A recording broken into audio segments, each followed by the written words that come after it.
Congratulations, you are now under contract. Thank you so much for watching this video.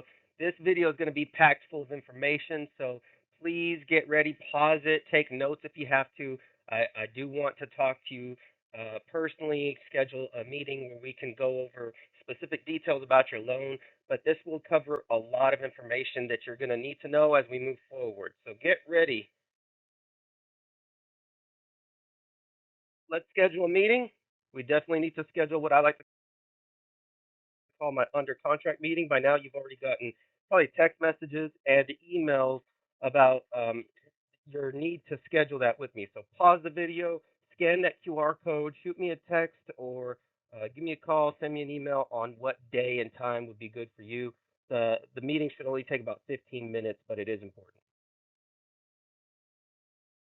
Let's talk about your payment. Everybody is worried about their payment. Obviously, that's a very important part of your loan.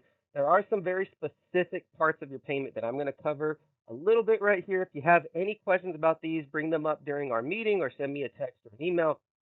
But without further ado, let's talk about them. Principal and interest. That's the actual loan part. The principal and interest in the beginning, it's going to be all interest. Very little of your payment goes towards the principal, just like a car loan or any other installment loan. Over time, more and more of your payment is going to go towards principal, where at the end, almost all of your payment is going to go towards principal. Very little is going to go towards interest. This is a fixed rate. I very rarely will do adjustable rate mortgages, and it's usually for 30 years. Your term might be different, but for most people, it's 30 years. I do monitor the market after you close to look for potential opportunities to refinance. Homeowners insurance. Homeowners insurance is a guesstimate. I'm doing my very best to guess what the homeowners insurance is going to look like. You have the ability to shop around and find the very best deal. We ordered a courtesy quote from my preferred vendor, a guy named Gilbert Renatos, that I've been working with for years. He takes really good care of my clients, but you are not required to go with him. You can use his quote as a way to shop around. If you get a really expensive homeowners insurance policy out there, all the bells and whistles, of course, your premium will be a little bit more. Your payment will be a little bit more. If you get a bare bones policy, maybe it's a little bit cheaper than what I'm estimating. Your payment will be a little bit cheaper. So just keep that in mind. Do watch your insurance premiums every 12 months. Your insurance should renew automatically. Your escrow account is going to pay for that renewal. Sometimes insurance companies will increase your premium. You want to give them a call and say, hey, we need to lower my premium or I'm going to bounce. And hopefully they'll make a deal for you. You can shop around. Property taxes. Property taxes are very accurate. We base them on what the county records say your taxes are. Keep an eye on your taxes over the years. At the end of the calendar year, not every 12 months, at the end of the calendar year, you're going to get a letter from the county tax office that says, hey, here's the value for your property. Hopefully, your value is going up every year because you're building wealth, you're building equity. But at the same time, your taxes could go up a little bit if the value of your house goes up. You have the ability to protest those taxes. If you don't want to do this on your own, there are definitely people out there, such as the link that I have on this video for O'Connors, that will do it for a very small fee. They can even lower your taxes lower than what they were before. So just keep an eye on that. Mortgage insurance, we talked about that hopefully in the pre-approval meeting. Mortgage insurance is it's a ripoff. Let's just be honest. It protects the lender in case you stop making your payment and the lender has to foreclose on you. They can file a claim with this mortgage insurance and get their money back if they want to borrow. We want to get you out of paying mortgage insurance. So if this is an FHA loan, you pay mortgage insurance for the whole 30 years. Eventually, I would like to refinance you into a conventional loan where you only have mortgage insurance in the beginning and then it drops off. If it's the VA loan, there's no mortgage insurance. USDA, there's a little bit of mortgage insurance, but everybody's situation is different. So just keep that in mind. HOA dues. For some reason, HOA dues are expressed on your paperwork as part of your monthly mortgage payment, even though in reality, you're going to pay these separately. So just keep that in mind. On your paperwork, all the way up until signing, it's going to look like your HOA dues are part of your monthly mortgage payment. And then in reality, in real life, when you move into your house, you're going to pay your HOA dues separately. Now, the payment due date after you close, the due date, the first payment is the second month after you close. So not the following month, but it's the first month after that. For example, if your closing date was February 12th, the first payment would be due on April 1st, not March 1st, but April 1st. Keep that in mind.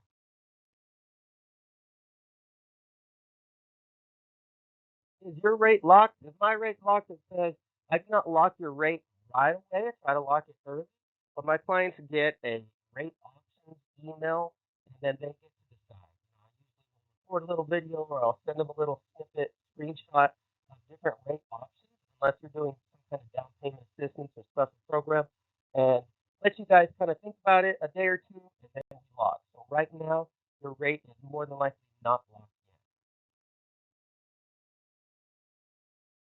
Cash to close, we've talked about that phrase in the past. If you haven't, here's a little reminder of um, here's the definition of it. Cash to close is basically what you bring to closing. So it's your down payment plus closing costs minus any credit. So credits for your purchase money, or what you pay for the appraisal, and anything the seller is something you pay for towards your closing costs. That's going to be your cash to close, or what you bring to closing. So here's a little for that. $9,000 down payment plus $8,000 closing costs. That's going to equal $17,000 subtotal. Now that's how much you're going to have to bring to closing. But hold on, there's some credits.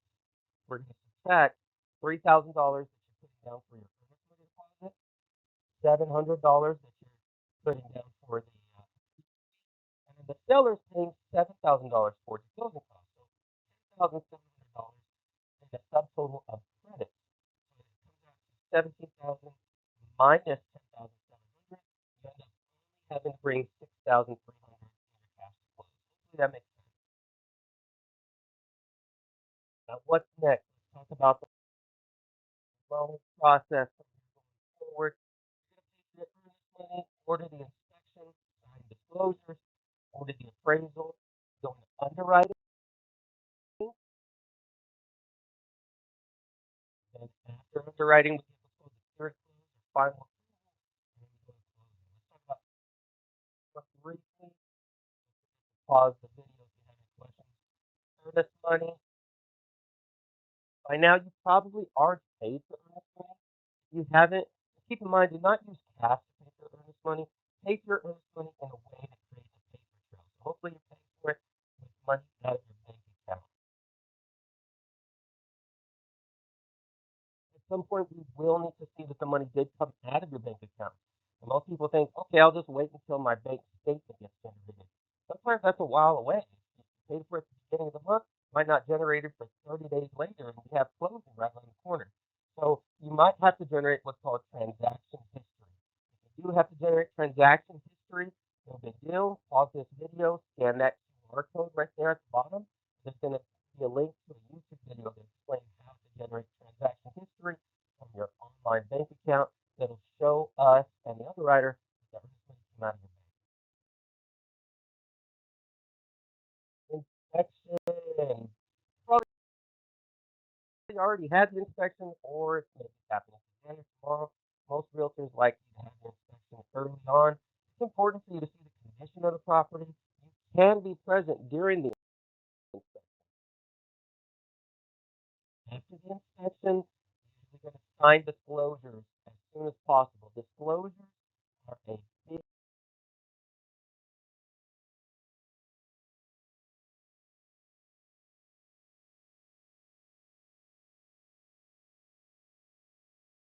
set of electronic documents. They're mostly government compliance forms that you have to sign.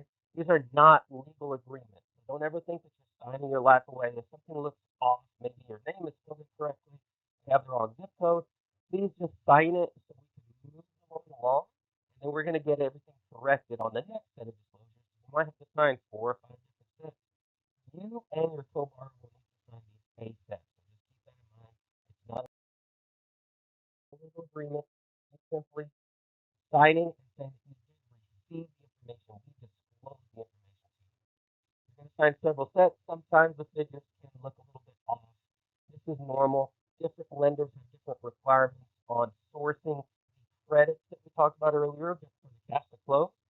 So sometimes we can't give you credit on that set of disclosures for your earnest money or for the seller's concession. So we're slowly going through the process and getting those things added. So if it does look off, don't freak out. Please sign it. Ask me about it. I'll make sure that I explain it as we get it.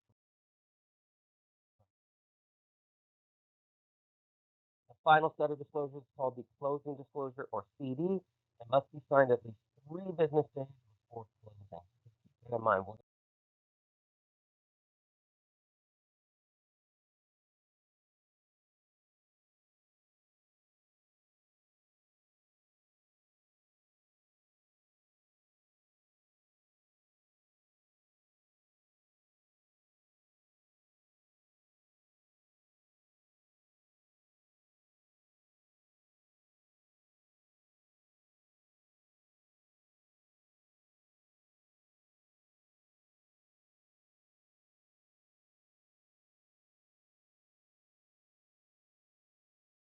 figure it out in case.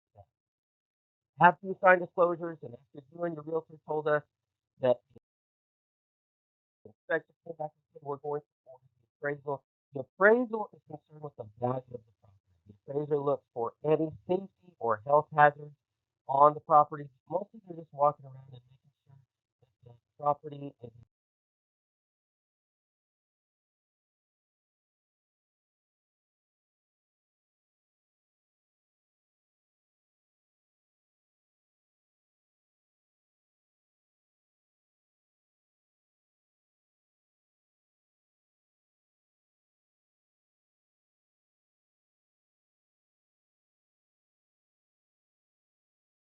working for them, and they're going to tell us what the value is worth. The property is worth. After that, we submit your loan to underwriting. Underwriting is when a licensed underwriter, licensed with the state of Texas, reviews the entire loan from top to bottom, and they issue what's called the initial approval. When we get the initial or conditional approval, we gather a whole bunch of requested items on a long checklist from the underwriter known as conditions. Conditions. Now, most of these items you're not even going to know about. It's stuff that we are working on in the background, a lot of compliance stuff, but there usually are going to be 2 or 3, sometimes 5 things we might need from you. You're going to receive an email that looks like this one on the screen. It's going to say loan task in the subject line. There's going to be a blue button right there that says complete loan task. You can either click on that button and upload documents to the portal, or you can just reply to the email and attach documents to the email.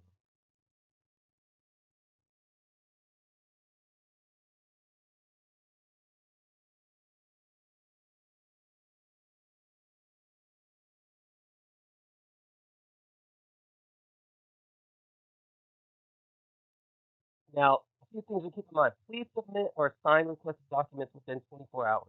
Check your email once a day. Respond directly to the processor or somebody on my team, a team member, with any questions. You're more than welcome to ask me, but what you're doing if you ask me or if you ask a realtor is you're creating a middleman.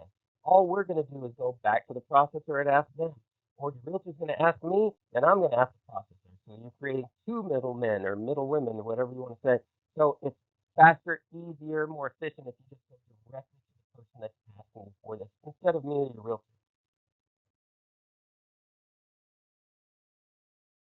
Now, during this time, when we get the approval from underwriting, I do pay for a monthly service called Move and Ready. It's a concierge service, absolutely free to use. You don't have to worry about anything, but it's a convenience thing. And basically, they'll call you, they will turn on all your utilities for you, cable, internet, electric, everything you will need, all in one phone call. So you don't have to worry about setting up all this stuff on your own. Completely free. You don't have to worry about it. If you don't want me to share your phone and name with them, perfectly fine. They don't sell your information to anybody. Just let me know, and I'll make sure that you don't get a call from them. But it is completely free. It's just a convenient thing that I give to my clients.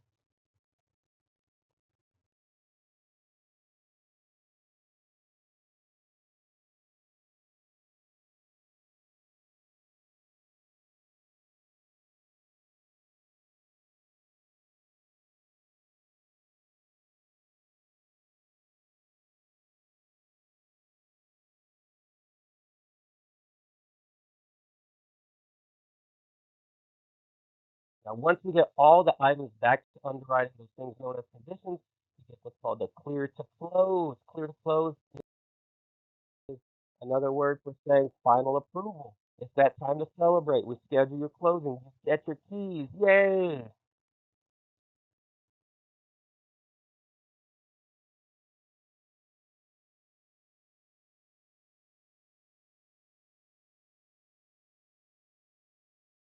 A few things to remember. Please pay for the appraisal ASAP. Reply to a team member directly so you do not create a middleman or middlewoman. Check with me before making any kind of big changes to your employment, your assets, your income, and keep low balances on all your credit cards. If you have any questions or concerns after watching this video, don't hesitate to reach out to me. Please scan that QR code to schedule your other contract meetings so we can talk about your specific numbers. Once again, congratulations. I look forward to helping you get all the way to the closing table. Thank you.